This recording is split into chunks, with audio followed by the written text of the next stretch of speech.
Hello friends, welcome to Mayura Creation. நாம இப்போ online ஆரி embroidery class 4 பார்க்குறோம். இதில் பேசிக் ஸ்டிச்சான செயின் ஸ்டிச் எப்படி போடுறதுன்னு பார்க்கலாம். அதுக்கு நம்ம கிளாத்தை ஃப்ரேமில் ஃபிக்ஸ் பண்ணி வச்சுருக்குறோம். இந்த கிளாத்தை 4ஆக டிவைட் பண்ணிக்கோங்க. ஒவ்வொரு பிளேஸ்லேருந்து எண்ணிலேருந்தே ஸ்டார்ட் பண்ணலாம். இப்போ ஸ்கேல் பென்சில் எடுத்து நார்மலாக 10 சென்டிமீட்டர்லேருந்து 15 சென்டிமீட்டர் லென்த்துக்கு நம்ம ஒரு ஸ்ட்ரைட் லைன் ட்ரா பண்ணிக்கலாம்.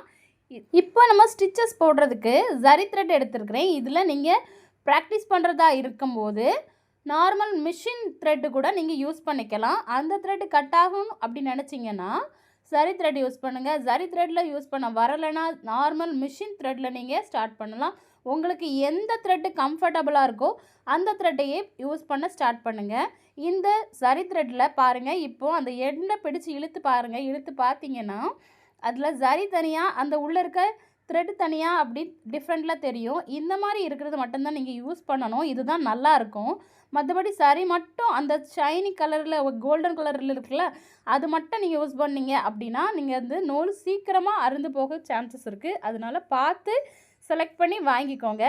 இப்போது நம்ம அதில் எண் நாட் போட்டு எடுத்துக்கிறேன். இந்த எண் நாட் வந்து கையில் ஒரு ஃபிங்கரால் நம்ம செகண்ட் ஃபிங்கரை எடுத்து அதில் ரோல் பண்ணி இழுத்து எடுத்துக்கலாம். அப்படி முடியாதவங்க இந்த மாதிரி காட்டுறேன் பாருங்கள், இதில் ரோல் பண்ணி ஒரு 3 டைம்ஸ் நாட் போட்டு எடுத்துக்கோங்க. பாருங்கள், 1 டைம் நாட் போட்டு எடுத்தாச்சு. இனி செகண்ட் டைம், தேர்ட் டைம் நம்ம நாட் போட்டு எடுத்துக்கலாம். அப்போ தான் கொஞ்சம் தின்னமாக இருக்கும்போது தான் ஃப்ரேம்க்கு அடியிலேருந்து கிளாத் வழியாக த்ரெட் வந்து மேலே வராமல் இருக்கும். இந்த மாதிரி நாட்டு கொஞ்சம் ஸ்ட்ராங்காகவே போட்டுக்கோங்க. சிங்கிள் நாட்டில் போடாதீங்க, கொஞ்சம் பெருசாகவே இருக்கிற மாதிரி நாட் போட்டு எடுத்துக்கோங்க. இப்போது இந்த நாட்டை வந்து நம்ம என்ன பண்ணுறோன்னா ஃப்ரேம்க்கு அடியில் கொண்டு போகணும். அதுக்கு முன்னாடி இந்த 3 ஃபிங்கரால் நம்ம த்ரெட்டை ஹோல்ட் பண்ணி வச்சுக்கணும். அது எப்படின்னு பாருங்கள். ஃபஸ்ட்டு 2 ஃபிங்கரால் நம்ம போட்ட நாட்டை கையில் பிடிச்சிக்கணும். பிடிச்சிட்டு மீதி இருக்கக்கூடிய நூலை அப்படியே ஒரு சுற்றி பிடிச்சிக்கிறோம். இப்போது நம்ம த்ரெட்டை கீழேருந்து எடுக்கும்போது இதில் ஃபஸ்ட்டு த்ரெட் மேலே இருக்கக்கூடிய த்ரெட்டை மட்டும்தான் நம்ம நீடிலால் பிடிச்சி மேலே இழுப்போம். பார்த்துக்கோங்க, 2 ஃபிங்கரை மட்டும் விட்டுறக்கூடாது. இது வந்து ஃபஸ்ட்டு நூல் வெளியே வர்றதுக்காக மட்டும்தான். வந்து அப்புறமா எப்படி பண்ணணும்னு காமிக்கிறேன் பாருங்கள். இப்போ அந்த எண்ணாட்டை மட்டும் விடாமல் அந்த எட்ஜை பிடிச்சி வச்சுக்கோங்க. முடிச்சு போட்டிருக்க பகுதி உங்கள் கையில் இருக்க மாதிரி பிடிச்சிக்கோங்க. இப்போது நான் நீடில் நம்பர் 14 எடுத்துருக்கிறேன். இதில் டூலி பிராண்ட் நீடில் கொஞ்சம் மிடில் சப்பையாக இருக்கும். நான் ஆல்ரெடி நீடிலோட டீட்டெயில்ஸ் வீடியோ போட்டிருக்கிறேன். பார்க்காதவங்க கண்டிப்பாக செக் பண்ணி பார்த்துக்கோங்க. கைக்கு கொஞ்சம் ரோல் பண்ணுறதுக்கு வசதியாக இருக்கிற மாதிரி காட்டன் டேப்பை சுற்றி எடுத்துக்கிறேன். இதே இதில் நீங்கள் நூல் சுற்றி கூட யூஸ் பண்ணிக்கலாம். இல்லை உங்களுக்கு கம்ஃபர்டபுளாக இருந்துச்சு அப்படின்னா டைரெக்டாகவே நீங்கள் யூஸ் பண்ணிக்கலாம். என்னோடய கை வந்து நல்லா ஸ்வெட்டிங் ஆகும். அதுக்காகவே நான் வந்து இந்த மாதிரி டேப் சுற்றியே யூஸ் பண்ண ஸ்டார்ட் பண்ணிட்டேன். அதனால உங்களுக்கு எது கம்ஃபர்டபுளாக இருக்கோ, த்ரெட்டு போடணும்னா த்ரெட்டு போட்டுக்கோங்க. இந்த மாதிரி காட்டன் டேப் யூஸ் பண்ணணும்னா அப்படி வச்சு கூட யூஸ் பண்ணிக்கோங்க. சில பேர் பென்னுக்குள்ளே வச்சு கூட தீந்து போன பென்னுக்குள்ளே கூட யூஸ் பண்ணுவாங்க. உங்களுக்கு எது கம்ஃபர்டபுளாக இருக்கோ அப்படியே நீங்கள் யூஸ் பண்ணலாம். இப்போ நம்ம ஸ்டிச்சஸ் போட ஸ்டார்ட் பண்ணிடலாம். அதுக்கு நீங்கள் ஃபஸ்ட்டு த்ரெட்டை அடியில் இருந்து மேலே எடுக்கிறோம். நான் இப்போ பேக் அண்ட் ஃப்ரண்ட் உங்களுக்கு கிளியராக காமிக்கிறேன்னு நினைக்கிறேன். பாருங்கள், இதில் உங்களுக்கு அண்டர்ஸ்டாண்ட் ஆகும். த்ரெட்டை கீழேருந்து பஞ்ச் பண்ணி மேலே எடுத்துட்டு அதுக்கு அப்புறமா என்ன பண்ணுறோன்னா பேக் செயின் ஸ்டிச் போடுறோம். ஃபஸ்ட்டு ஸ்டிச்சே வந்து பேக் செயின் போட்டுட்டு தான் அப்புறம் ஃப்ரண்டில் போகிறோம். இப்போ அதுக்கு ஒரு சிம்பிளான ப்ரொசீஜர் என்னன்னு சொல்கிறேன். அந்த ஃபார்முலா மட்டும் நீங்கள் மறக்காதீங்க, ஞாபகம் வச்சுக்கோங்க. நீடில் குத்தணும், அப்புறமா த்ரெட்டை சுற்றணும், டக்குன்னு தூக்கணும், அதே டைரெக்ஷனில் திருப்பணும். அவ்வளோதான். குத்தணும், சுற்றணும், தூக்கிட்டு திருப்பணும். அவ்வளோதான். இதை மட்டும் நீங்கள் மறந்துடாதீங்க. ஃபஸ்ட் நீடிலால் ஃபஸ்ட்டு கீழே பஞ்ச் பண்ணுறோம். பஞ்ச் பண்ணிவிட்டு த்ரெட்டை சுற்றுறோம், அதே டைரெக்ஷனில் தூக்கணும், திருப்பணும். அவ்வளோதான். பாருங்கள், இப்போ உங்களுக்கு லாங் ஸ்டிச்சஸ் போட்டு காமிக்கிறேன். குட்டி குட்டியாக போடுங்க. ஆனால் ஃபஸ்ட்டு ஸ்டார்டிங்னால உங்களுக்கு நான் பெருசாக போட்டு காமிக்கிறேன். பாருங்கள், வெளியே எடுக்கிறோம், அப்படியே திருப்பணும். அவ்வளோதான். நீட்டாக போட்டுடலாம். நீங்கள் ஒரு தடவை ட்ரை பண்ணிவிட்டு வரலைன்னு நினைக்காதீங்க. திரும்ப திரும்ப ட்ரை பண்ணி பாருங்கள். கவலையே படாதீங்க. எல்லாருக்கும் நிச்சயமாக வரும். வரலைன்னு மட்டும் விட்டுறாதீங்க, மனசை தளர விடாதீங்க. எப்படி பண்ணுறதுன்னு கிளியராக நான் கொடுத்துருக்கேன். பாருங்கள், பேக் அண்ட் ஃப்ரண்ட்டு நாங்கள் ரெண்டுமே ஒரே இடத்துல கொடுத்துருக்கேன். உங்களுக்கு நீட்டாக புரியும். புரியாதவங்க நிச்சயமாக நீங்கள் எனக்கு வாட்ஸ்அப் மூலம் கேட்கலாம். வீடியோவை ஒரு தடவைக்கு 2 தடவை பார்த்தோன்னா நிச்சயமாக உங்களுக்கே ஒரு ஐடியா வரும். திரும்ப திரும்ப பார்க்கும்போது இப்படி தான் பண்ணுறோமான்னு உங்களுக்கே ஐடியா வரும்.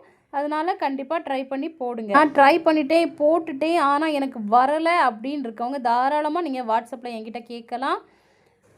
யூடியூப் வீடியோ பார்த்தே தாராளமாக நீங்கள் வீட்டிலேருந்து கற்றுக்க முடியும். அப்படி உங்களுக்கு டவுட் கிளாரிஃபை பண்ணணும் அப்படின்னு நீங்கள் ஆசைப்பட்டீங்கன்னா இந்த கோர்ஸ் முடிகிறது வரை உங்களுக்கு ஜஸ்ட் 99 ருபீஸ் நீங்கள் பே பண்ணிங்கன்னா உங்களோட டவுட்ஸ் எல்லாமே என்னால் கிளியர் பண்ண முடியும். டவுட் கிளாரிஃபை பண்ணுறதுக்கு எப்போவுமே இந்த 99 ருபீஸ் தானான்னு கேட்டிங்கன்னா நிச்சயமாக இல்லை. இது நம்ம ஓப்பனிங் ஆஃபராக குறிப்பிட்ட காலத்துக்கு மட்டும்தான் இந்த 99 ருபீஸ். கண்டிப்பாக அதுக்கு மேலே இன்க்ரீஸ் தான் ஆகும். உங்களுக்கு தேவை அப்படின்னா தாராளமாக நீங்கள் இந்த ஆஃபர் யூஸ் பண்ணிக்கலாம். இப்படி நீங்கள் 99 ருபீஸ் பே பண்ணி வாட்ஸ்அப்பில் ஜாயின் பண்ணுறவங்க டெய்லி நான் போடக்கூடிய வீடியோவை ஒர்க் அவுட் பண்ணி பார்த்துட்டு அந்த ஃபோட்டோஸை நீங்கள் எனக்கு ஷேர் பண்ண வேண்டியிருக்கும். அப்போ தான் நான் அதில் நீங்கள் பண்ணுற மிஸ்டேக்கை கரெக்ஷன் பண்ண முடியும். இந்த ஆஃபர் உங்களுக்கு ரொம்பவே யூஸ்ஃபுல்லாக இருக்கும்னு நம்புகிறேன். தேவைப்படுறவங்க இந்த ஆஃபரை யூஸ் பண்ணிக்கோங்க. அது வேண்டாம் நானே ஆன்லைனில் பார்த்து யூடியூப் பார்த்து கற்றுக்குவேன் அப்படின்னு சொல்கிறவங்க தாராளமாக யூடியூப் பார்த்து கற்றுக்கோங்க. ஒரு தடவை ட்ரை பண்ணிவிட்டு எனக்கு வரலை நான் விட்டுறேன் அப்படின்னு மட்டும் நினைக்காதீங்க. நீங்கள் ஒன்ஸ் இதில் காலெடுத்து வச்சிட்டிங்கன்னா இதை முடிக்காமல் விடக்கூடாதுன்னு மட்டும் நினச்சிக்கோங்க. நான் எப்படியாவது ப்ளவுஸ் ஆரி ஒர்க் போட கற்றுப்பேன் அப்படின்னு சொல்லி ஒரு கான்ஃபிடென்ட்டோடு படிங்க. அப்போ தான் உங்களால் முடியும். ஒரு 10 டேஸ் கூட நீங்கள் எடுத்துக்கோங்க. 10 நாள் ட்ரை பண்ணி எனக்கு வரலை அப்படிங்கிறவங்க நிச்சயமாக என்கிட்ட கேட்கலாம். 10 நாள் வரை நீங்கள் நிச்சயமாக ட்ரை பண்ணி பார்த்துருக்கணும். ட்ரை பண்ணாமல் எப்படியுமே வராது. திரும்ப ட்ரை பண்ணி பாருங்கள். ஒரு நாளைக்கு அட்லீஸ்ட் 1 ஹவராவது இதுக்கு நீங்கள் ஸ்பெண்ட் பண்ணுங்கள். அப்படின்னா நிச்சயமாக எல்லாராலையும் ஆரி ஒர்க் கற்றுக்க முடியும். இந்த வீடியோ உங்களுக்கு ரொம்பவே யூஸ்ஃபுல்லாக இருந்திருக்கும்னு நம்புகிறேன். இந்த வீடியோ உங்களுக்கு பிடிச்சிருந்துச்சுன்னா லைக் பண்ணுங்கள். உங்களோட ஃப்ரெண்ட்ஸ் அண்ட் ஃபேமிலிக்கு ஷேர் பண்ணுங்கள். ஆரி எம்ப்ராய்டரி எந்த ஒரு செலவும் இல்லாமல் கற்றுக்கணும்னு ஆசைப்படுறவங்களுக்கு தாராளமாக நம்மளோட வீடியோவை ஷேர் பண்ணுங்கள். டெய்லி ஒவ்வொரு கிளாஸ் உங்களுக்கு அப்டேட் பண்ணிகிட்டே இருப்பேன். அதை பார்த்து நீங்கள் கற்றுக்கோங்க. ஆரி எம்ப்ராய்டரியில் ரொம்ப இம்பார்ட்டன்ட் ஸ்டிச்சான செயின் ஸ்டிச் இந்த ஒன்றுமே நீங்கள் படித்தா போதும். இதை பேஸ் பண்ணி தான் எல்லா ஸ்டிச்சஸும் வரும். அதனால் கஷ்டப்பட்டு படிங்க. இந்த கிளாஸ்க்கு முன்னாடி ஆரி கிளாஸ் நம்ம 3 போட்டிருக்கோம். அந்த வீடியோ பார்க்காதவங்க டிஸ்கிரிப்ஷனில் லிங்க் கொடுத்துருக்கேன். அதை கிளிக் பண்ணி பார்த்து தெரிஞ்சுக்கோங்க. உங்களுக்கு வாட்ஸ்அப்பில் என்ன காண்டாக்ட் பண்ணணும்னா காண்டாக்ட் நம்பரும் நம்ம டிஸ்கிரிப்ஷனில் கொடுத்துருக்கோம். தயவு செஞ்சு யாரும் கால் பண்ணாதீங்க. வாட்ஸ்அப் பண்ணுங்கள். நான் உங்களுக்கு கண்டிப்பாக ரிப்ளை பண்ணுறேன். வாட்ஸ்அப் பண்ணுறதுக்கு ஒரு டைமிங் இருக்குது. மார்னிங் 10 o'clockலேருந்து ஈவினிங் 4 o'clock நீங்கள் வாட்ஸ்அப் பண்ணிங்கன்னா நிச்சயமாக நான் உங்களுக்கு ரிப்ளை பண்ணுவேன். நம்ம சேனல் இது வரைக்கும் சப்ஸ்கிரைப் பண்ணாதவங்க சப்ஸ்கிரைப் பண்ணி வச்சுக்கோங்க. உங்களுக்கு ரொம்பவே யூஸ்ஃபுல்லாக இருக்கும். தேங்க்ஸ் ஃபார் வாட்சிங்.